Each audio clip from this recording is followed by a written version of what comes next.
It's quite easy for anybody to think that once you happen to travel abroad, especially if you're in America and Europe, your life is already made up. There are a lot of challenges you face when you live in some of these countries. But one of the most challenging uh, problems that people from Africa and some other places face is that of raising children.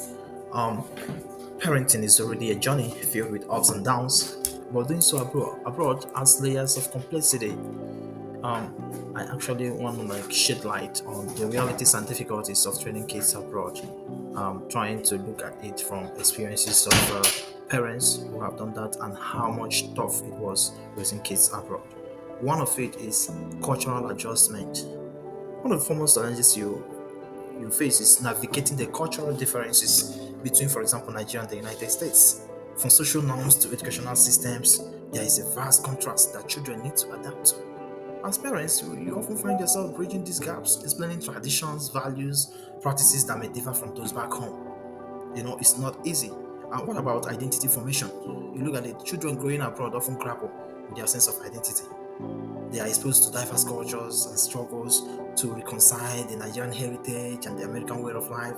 It's really very essential, like we instill a strong sense of cultural pride while encouraging an open-minded approach to embracing different backgrounds that the child finds himself or herself. The educational system abroad, for example, in the United States, operates differently from that of Nigeria. Understanding the intricacies of the schooling system, including the curriculum differences, grading systems, and the extracurricular activities, is very crucial in the life of every child. In receiving the best possible education. When you add it to advocating for their needs within the educational framework, it can be very, very challenging. Without ignoring the social integration of the child.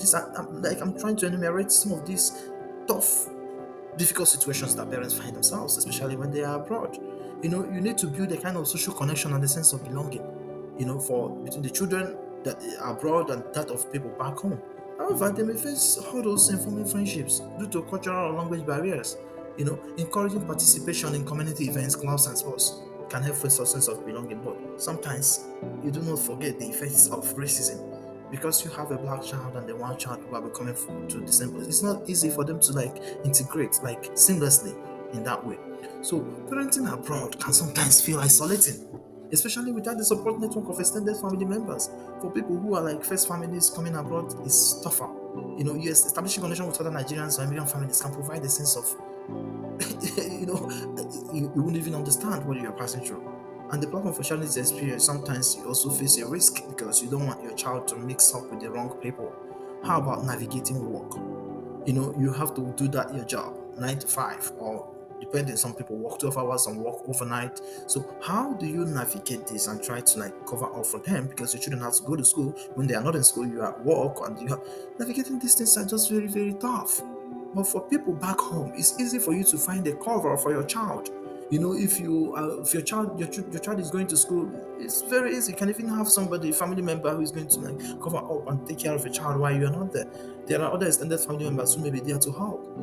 I was actually interacting with somebody sometime, and they showed me how they live in Abuja.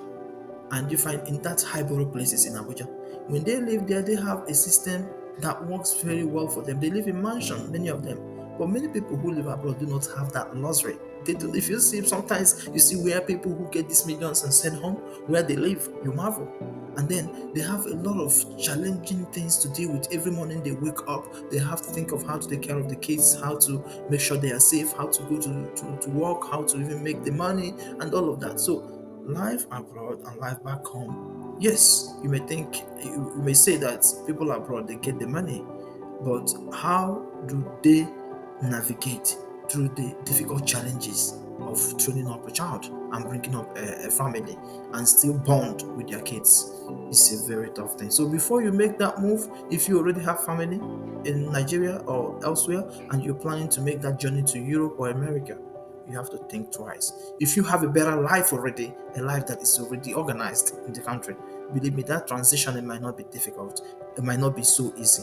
If you want to do it, you have to think properly and organize yourself and know that exactly this is what you want to do.